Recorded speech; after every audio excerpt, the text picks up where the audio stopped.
क्या कहा तुमने? सुखी हूँ। अरे सुना तुमने? हमें सुखी आदमी मिल गया। क्या तुम सुखी हो? एक ही बात कितनी बार कहूँ? हाँ मैं सुखी हूँ। लेकिन तुम्हारी कमीज कहाँ है? कमीज? क्या तुमने राजा की घोषणा नहीं सुनी? राजा को सुखी आदमी की कमीज चाहिए।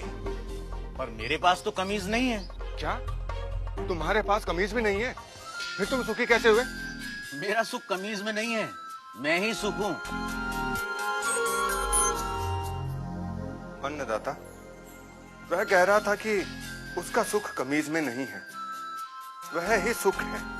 वह सुखी है, लेकिन उसके पास कमीज नहीं है।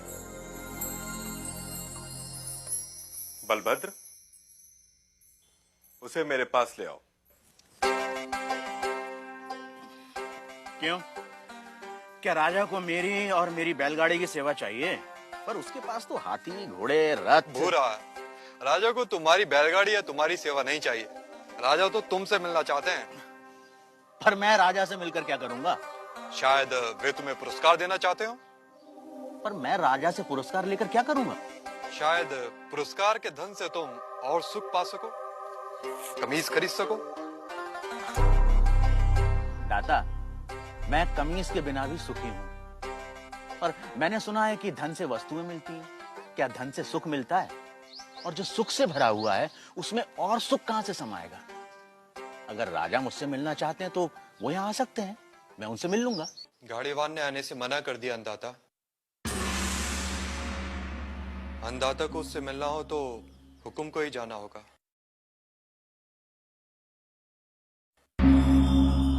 और गाड़ीवान से मिलने राजा अपने मंत्री हजूरियों दासों के साथ गाड़ीवान भूरा के गांव पहुंचा। भूरा, भूरा, भूरा, अभी कहीं नहीं जा पाऊंगा, मेरे बैल सुस्ता रहे हैं। भूरा, अन्नदाता तुमसे मिलने आए हैं।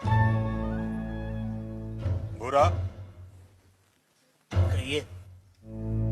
तुम जो मांगोगे मैं तुम्हें दूंगा। हाथी, घोड़े, दास, दासियां, जो चाहे मांग लो। पर मुझे सुखी होने का रहस्य बता दो। मुझे नींद आ रही है राजा, मुझे सोने दो। राजा हैरान था। दूसरी बार राजा फिर बड़े दल बल के साथ आया। भूरा, भूरा, हाथी, घोड़े, दास, दासियां जितनी चाहे मांग लो, पर मुझे सुखी होने का रहस्य तो बता दो। राजा, हाथी, घोड़े, दास, दासियों के बिना भी मैं सुखी हूँ। फिर कभी आना। तुम्हें क्या चाहिए भूरा? मांग कर तो देखो। मुझे सुखी होने का रहस्य तो बता दो।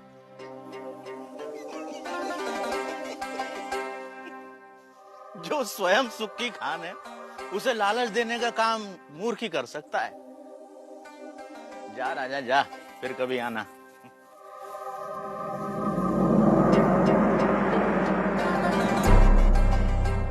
और राजा चला गया। उसे समझ नहीं आया कि गाड़ीवान भूरे को क्या चाहिए था। कि अचानक राजा एक दिन अकेले गाड़ीवान के सामने आ खड़ा हुआ।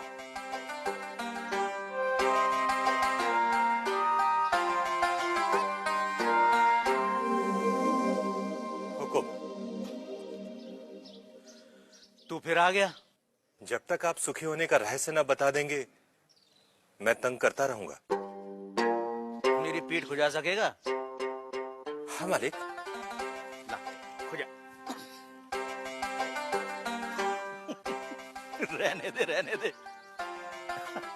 ठीक से बैठ जा, बैठ ठीक से। पहले ही अपने दिखावे का बोझ छोड़कर आता तो मेरी पीठ खुजलाने से बच जाता। पूछ, क्या जानना चाहता है?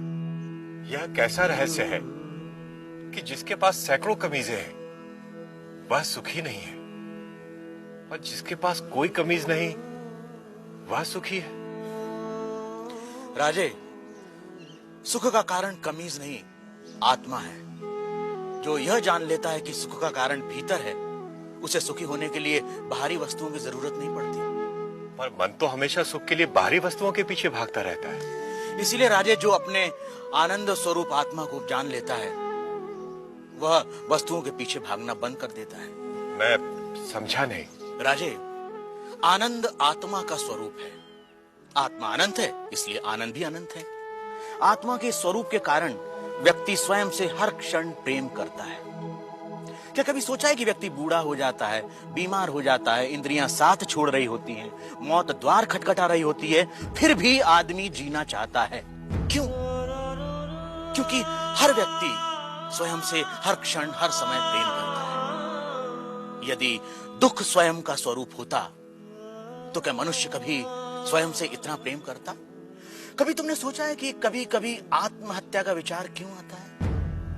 नहीं मालिक। क्या है आत्महत्या का विचार? क्यों भावना के वश में आदमी मन, बुद्धि और शरीर आदि को खत्म कर देना चाहता है? क्योंकि आत्महत्या का विचार भी आत्म प्रेम को ही व्यक्त करता है। जब व्यक्ति दुख और दुख देने वाली स्थितियों से छुटकारा नहीं देखता, तब वह अज्ञानता में आत्महत्या को ही दुखों से छुटकारा पाने का रास्ता समझता है। इतना है मनुष्य का स्वयं के प्रति प्रेम कि वह अपने अस्तित्व को भी समाप्त कर देना चाहता है। सुख भीतर है तो मनुष्य बाहर संसार के पीछे भागता क्यों है? क्योंकि वह स्वयं से प्रेम करता है। मनुष्य जिसकी भी अभिलाषा करता है, चाहे वह धन हो या वैभव, पत्नी, पति या पुत्र हो, वे सिर्फ उपकरण हैं जिनकी अभिलाषा मनुष्य स्वयं के सुख के लिए करता है। मनुष्य अपनी प्रियतम वस्तु या संबंधी को भी छोड़ देता है यदि वह वस्तु या वे संबंध दुख का कारण हो जाए। इसलिए मनुष्य सबसे अधिक स्वयं से प्रेम करता है। कोई भी व्यक्ति, चाहे वह संसार को पाने या संसार को छोड़ने की राह पर ही क्यों न चल रहा हो, वह स्वयं के लिए ही है। स्वयं के लिए इतना प्रेम कि या तो सारा संसार या संसार नहीं। स्वयं के प्रति इतना प्रेम ही आत्मा के सुख स्वरूप का प्रमाण है। यदि ऐसा नहीं होता तो मनुष्य दुखों से प्रेम करता। क्योंकि अज्ञानतावश हम अपने आनंद स्वरूप को नहीं जानते, इसलिए इस आशा में संसार और वस्तुओं के पीछे भागते रहते हैं कि वह हमें छोटे छोटे सुख देगी। यह ठीक वैसा ही है कि जो सुखों का स्वामी है, राजा है, वह खुद को भिखारी समझ दूसरों से इसकी उम्मीद करता है। यही है अज्ञान की शक्ति। इसलिए राजे, संबंधों का और वस्तुओं का सुख स्थायी नहीं होता, परंतु आत्मा का आनंद असीम होता है। वो कैसे स्थायी है? राजे, जब भी हम किसी प्रिय व्यक्ति या प्रिय वस्तु को देखते हैं तो उससे आनंद होता है। इस आनंद को शास्त्र प्रिय कहते हैं। और जब हम उस वस्तु को पा लेते हैं या उस व्यक्ति से मिल लेते हैं, तब वह आनंद कई गुना बढ़ जाता है। उसे मोद कहते हैं। और जब हम उस वस्तु का उपभोग करते हैं, तब उससे प्राप्त होने वाले आनंद को प्रमोद कहते हैं। परंतु जैसे ही हम उस व्यक्ति या उस वस्तु से अलग हो जाते हैं, वह आनंद भी समाप्त हो जाता है। इसलिए राजे, वस्तुओं का आनंद, व्यक्तियों का आनंद स्थायी नहीं होता, परंतु आत्मा का आनंद स्थायी और अनंत होता है। बुरा व राजा में आनंद पर लंबी चर्चा हुई, जिसे वेदांत में आनंद मीमांसा कहते हैं। सात्विक आनंद, राजसिक आनंद, तामसिक आनंद से लेकर अलग अलग प्राणियों और अवस्थाओं में आनंद की अनुभूति और उसके कारणों की बुरा ने मीमांसा की। पर अंत में राजा ने वह प्रश्न किया जो इस समय हम सबके मन में है। आर्य, यदि मैं ही आत्मा और आत्मा का आनंद स्थान, समय, जन्म, शरीर, मन, बुद्धि और बाहर की किसी भी वस्तु से स्वतंत्र होता है, तो मैं अनंत, असीमित और पूर्ण आनंद का अनुभव क्यों नहीं कर पाता? राजे, यदि तुम अपनी आंखें बंद करोगे तो अंधेरा ही दिखाई देगा। जब तक तुम शरीर, मन, बुद्धि, संसार, वस्तुएं, रस, भाव और विचारों की ओर ही देखोगे, तब तक तुम उस अनंत, असीमित और पूर्ण का अनुभव नहीं कर सकोगे। इसमें गलती आत्मा की नहीं, हमारे दृष्टिकोण की है। इसलिए राजे, यदि सुख चाहते हो तो बाहर नहीं, भीतर देखो। तो सूत्रधार, क्या इसका ये अर्थ हुआ कि सुख की कामना ही आत्मा के आनंद स्वरूप का कारण है? तुमने ठीक समझा नटी। इसीलिए पूरा जीवन हम सुख की तलाश में रहते हैं। आप जो होते हैं, पूरा जीवन उसी की ही खोज करते हैं। हम आनंद हैं, इसीलिए हम अनंत सुख की अभिलाषा रखते हैं। इस सत्य को ना जानना ही दुख का कारण है।